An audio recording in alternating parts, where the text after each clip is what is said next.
Kayisi's Crazy Kitchen. Thank you for joining us in Kayisi's Crazy Kitchen. Tonight we're going to be making the fajitas, and we're going to show you how simple that is to do. So hang with us and relax. Smoke a J. I probably shouldn't have said that. You can edit that out. So I'm thinking I start with the onions. We wanted to go with the red onions for the salsa. But maybe make it a little chunky. I mean, I would. You want to fine dice this. We don't want really any chunky anything. Okay. Alright, whatever. I am really glad that we have the power to edit some things out. If anybody's got a good way to get an onion skin off, you go ahead and text us, email us. They can leave it in the comments down below. Do that, please. So let's see what we got. I'm gonna go. Next time, can I get maybe some goggles? You know, the audience thinks that I'm getting emotional and shit. I'm just cutting up an onion. And if you'll notice, I'm avoiding my fingers because we don't want those in the fajitas. We're gonna skip some steps. No reason to put this in a fancy bowl. It's going in some Tupperware after we're done with it anyway, so. And now we're just gonna dice up the tomatoes. Also make those as fine as we can. So what we're doing is using hothouse tomatoes, and we want them to be small and firm, kind of like the director. These were actually purchased here locally in Sonoma County. Beautiful tomatoes. And now you don't have to necessarily be as messy as me.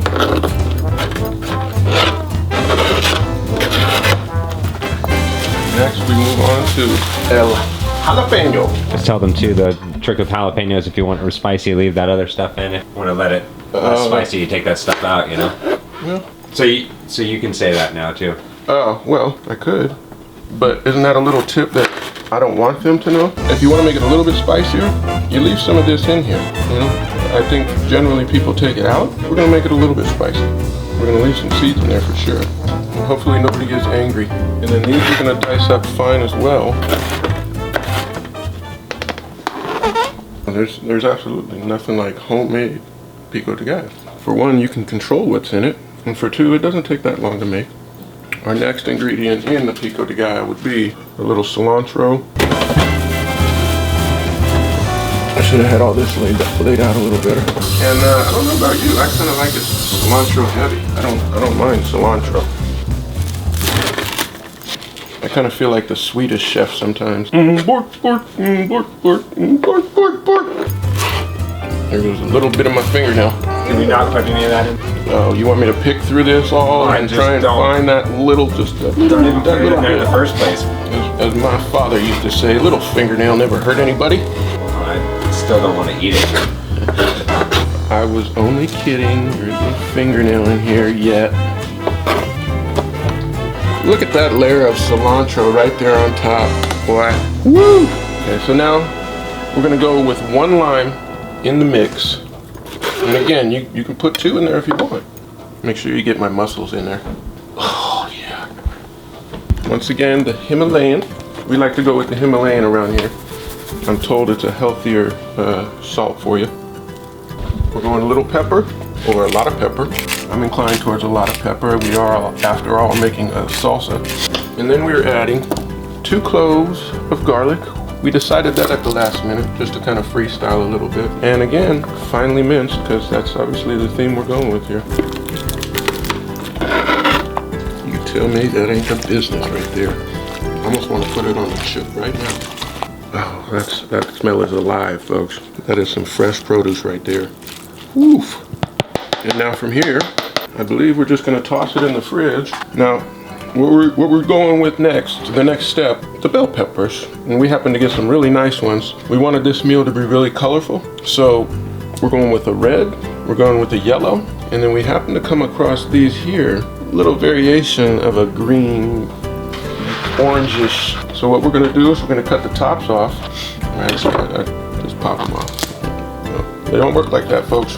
If anything, you wanna cut things in uniform sizes, just that way it all cooks evenly. And next, we're gonna go with a yellow onion. And for this, I'm guessing we also want to just kind of julienne it up.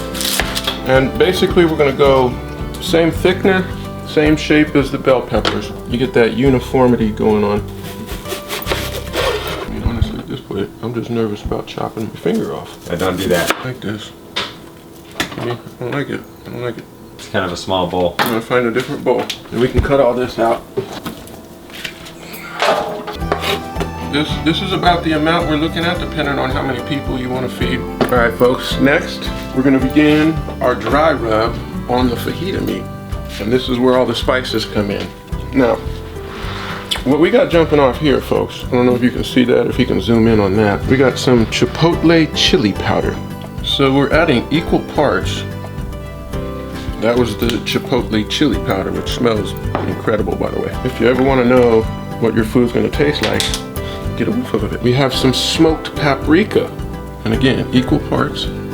We'll be adding a little ground cumin. Again, equal parts. We're gonna go with just a little garlic powder. About half as much of the garlic powder. We're gonna add oregano to the mix. I think maybe the goal of this is so that no one thing overpowers the rest of it. A little pinchy pinch. Just want it till you get a nice consistency.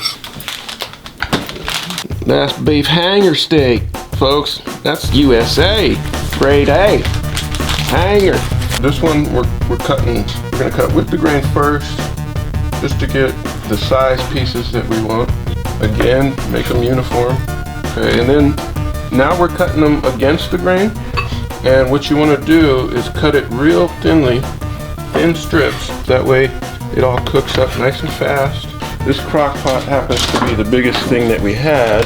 We needed to make sure that we had something that we could stir in the dry rub with. So now we're moving on to the dry rub. What we're going to start off with is a little avocado oil. Avocado oil, you say? What are you doing? We know what we're doing. Why don't you jump out of our ass, man? Hey, watch this. What we're doing is using this so that we get our rub to stick to it, to really get in there. I'm gonna go ahead and stir it up first. But sure, I like uniformity because I'm a bit of a, what's that word? I'm a bit neurotic. I'm a bit of a control freak type thing. I don't want to take a bite out of it right now. Yeah, we're gonna let it sit there for a minute while I get my smoke break on. You're gonna take a smoke break? Oh, I'm gonna take a smoke break. I've earned it. God damn it. So now that we've got that all marinating nice and juicy, we're gonna let it sit there for a little while. Let it do its thing. And while I go on my smoke break, we're gonna let it sit and chill. About a cigarette's worth. And I'll come back in and we'll start this whole process up. Kayisi's Crazy Kitchen. Welcome back to Kayisi's Crazy Kitchen. Did you wash your hands? No, I was going to also explain to him that when you come back from a cigarette break, you wash your hands before you touch food. But I wanted that to be on camera, so you ain't going to be on my ass. Did you wash your hands? Did you wash your hands? Did you wash your hands? This is me washing my hands. What we're going to do now, before we even get to that, is we're going to make some fresh homemade guacamole. So we have some Imwale Garden avocados, organic. Hold those up for the camera real quick. You like them avocados? No, don't put them into your nipples. Oh no, those are my titties. Don't use those as your titties. So here we are, cutting the avocado, which, if you've never cut an avocado before, you just want to slice it around like so.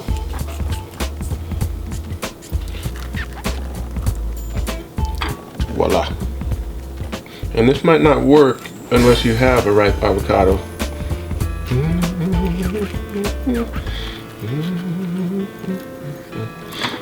And it's okay if you sing to yourself while you work, like you're back in the good old slave days.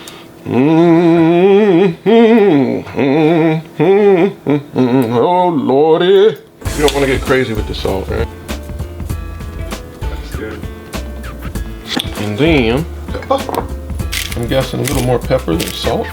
And we are gonna fork the shit out of these avocados. Fork you, avocado! Real simple guac. And see, normally you'd like to leave this covered so that it doesn't get real brown. You don't want the air to get to it, but we're thinking this ain't gonna be around long enough to get brown.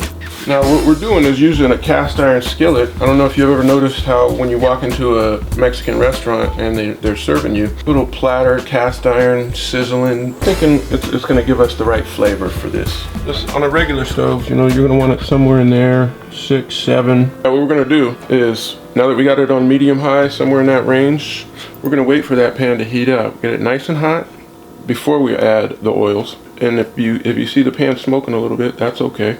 And then we're gonna pour in the avocado oil. See, this is called black on black violence right here. And first we're gonna add the vegetables. And pay attention to this sizzle right here. That's what you want.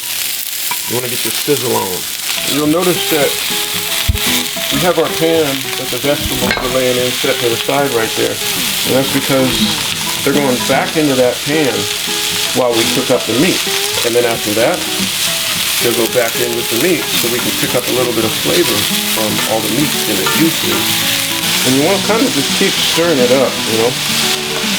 You don't want to cook them all the way because they are going back in with the meat. I wish there was some way we could capture the smell for you.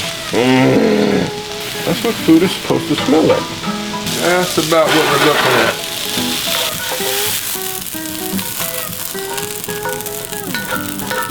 Now, we're going with the meat. We're going to put just another little dab of avocado oil in there.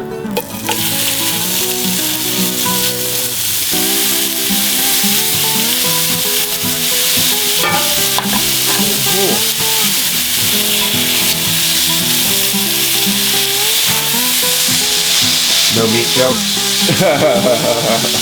No, I got nothing. I'm trying to focus. I mean, you'll notice that because of the thin strip, it's going to brown real fast. It's going to cook real fast, so you want to keep it moving in that pan.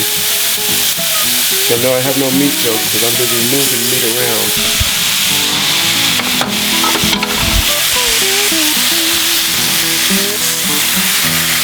We happened to just find some tortillas that were just nice and thick. We turned our heat down to about a 4, and we're going with a non-stick pan. We throw our tortillas in, and the whole idea is you kind of want them to bubble up a little bit. You know, you don't necessarily get mad at them for being a little bit browned. What we're gonna do is lay down just a little bit of Greek yogurt as opposed to sour cream. This is like a substitute for sour cream. It's supposed to give it some zang and some bang. We're gonna get out our Pico de Gallo. We're gonna get out our guacamole. We got our Greek yogurt. Okay. Boom. We start with laying down a little bit of the, maybe spread it out so you get a nice even. Alright, cool. Next, we have our meat.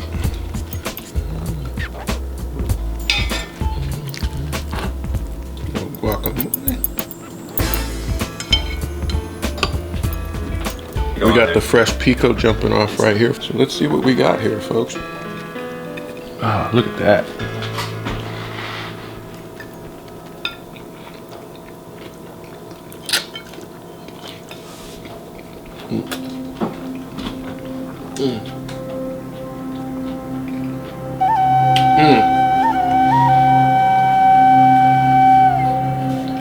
I don't know what to tell you about this.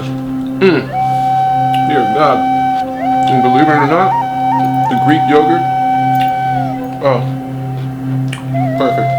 This is gonna get even messier too. Watch. Okay. I can guarantee you're gonna make sounds like I am making right now. This is off the hook. This is off the hook. Ooh. Good Lord. I don't even want to chew it. Like, wow. This is just out of this world.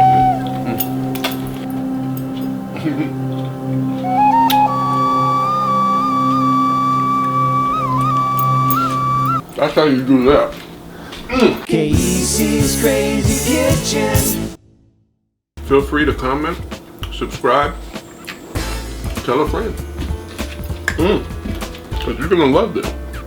Guaranteed. Thank you for tuning in. We'll see you next time. Goodbye. Okay. Bye. Kayisi's Crazy Kitchen.